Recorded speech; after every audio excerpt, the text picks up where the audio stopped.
Hello everyone, in today's video I am going to discuss about the L298 Hbridge motor driver. To change the direction of a DC motor, we need to simply change the polarity of the supply voltage. For example, now in here we give the positive and here the ground, then the motor is rotating in this clockwise direction. If we interchange the supply connection, then the motor will rotate in the anti-clockwise direction. So then how can we change the polarity of the supply voltage during a robotic application? Because during a robotic application, we cannot go there and change the wires to change the direction of the motor. For this purpose, we use the Hbridge. So the basic operation of Hbridge can be explained from this figure. So basically, a Hbridge has 4 switches like this. Let's say we want to operate the motor in a particular direction. What we need to do is we need to switch on this switch and the switch in here.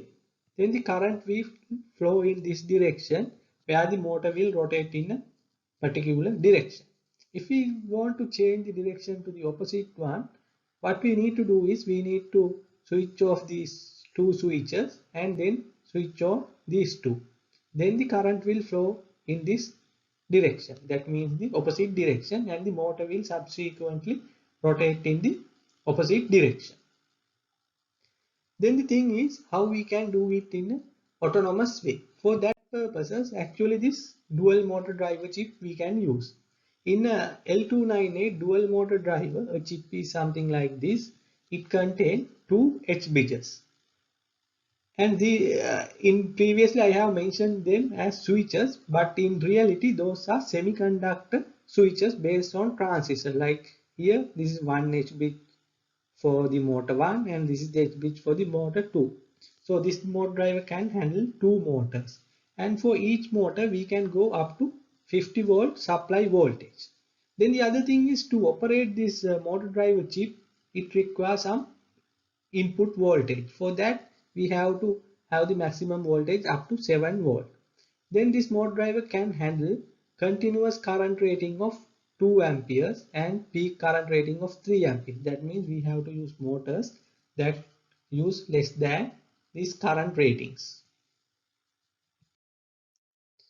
Then this is the circuit for bidirectional control of a DC motor.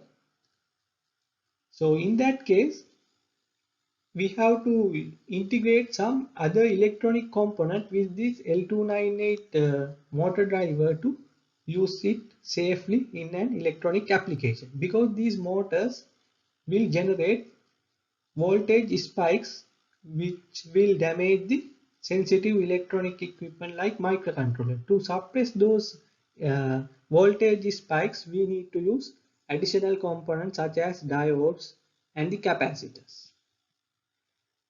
And to control this one, actually we need to have three control inputs which are named as voltage enable, C and D. And we have to keep this V enable to high state. That means we have to give a 5 volt supply to this enable pin. Then in the same time, if we give this input C to high and input D to low, then motor will rotate in the forward direction. If we change the input C to low and input D to high, then motor will rotate in the reverse direction. If we keep both C and D either low or high, then motor will do the fast stop. That means actually we apply the dynamic braking. I will explain about the dynamic braking in a separate video. If we keep this V enable to low, irrespective of the input C or D, the motor will do the free running and ultimately will stop. Then you think that to use the L298 we have to use some electronic component and do soldering and make a circuit.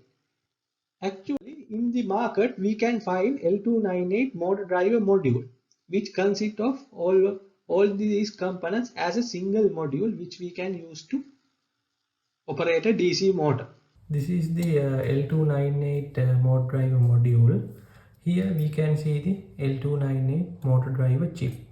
Then in this side we can see the diodes connected with the motor 1, and this side the diode for the motor 2, then the capacitors. That means in this module all the circuit component required to run this L298 motor driver is embedded as a single module. And to now this motor driver can connect two motors. So these two terminals can be used to connect the first motor, and these two motors can be used to connect the second motor. Here we can give the supply voltage to the motors, and here it is the ground. This pin, actually we do not need to use this one. In this terminal we can use to give 5 volt input voltage. However, this controller has an embedded voltage regulator which convert the supply voltage to the motors to 5 volt and used by this module. So actually we can omit the connection for this 5 volt input. Then to control the motor, these input signal pins are used. So these 3 pins for the motor 1 and the next 3 pins for the motor 2. The first one is the enable pin, and the second one is the input 1 and input 2 of the motor 1. Then this is the enable pin of the motor 2, input 1 and input 2 of the motor 2. If we connect this one, actually already this enable pin is already connected to the 5 volt through this jumper, and then it is in high state. Then input 1 and 2 we can use to control the direction. For example, if input 1 is high and input 2 is low, then the motor will rotate in the clockwise direction. If we change the to high and input 1 to low, the motor will rotate in the counter direction. So we can use input 1 and input 2 to change the direction. If we want to stop the motor, we can set these pins to either low or high. Now I am going to connect this L298 module with a DC motor and a power supply.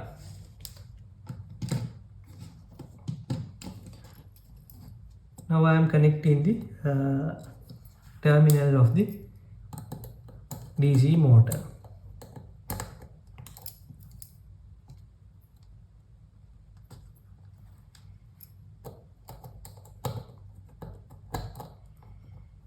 Okay, now we have connected the motor. Now let's keep it like this. Okay, then I am connecting the supply voltage to the motors.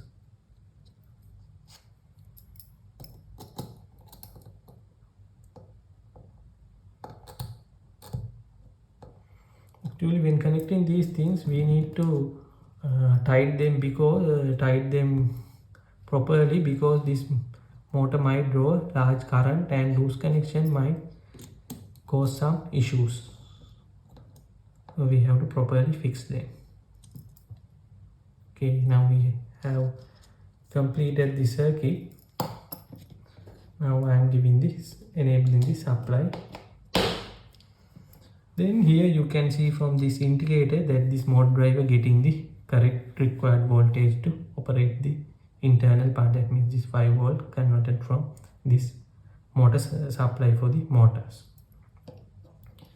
Now I am going to do some simple test to check whether this motor is operated as expected. From this pin, actually we can take the 5 volt output also. So now I am taking the 5 volt out from here using this jumper wire. That means if I connect this to input 1, that means we set the input 1 to high. Now I am connecting it to input 1. That means I am setting input 1 to high. Now you can see the motor is rotating in the clockwise direction. Now I take it out. That means I set both the input 1 and input 2 to low, and it stops the motor. Now I am going to connect this to input 2. Let's see what's happened. Now you can see the motor is rotating in the counter direction.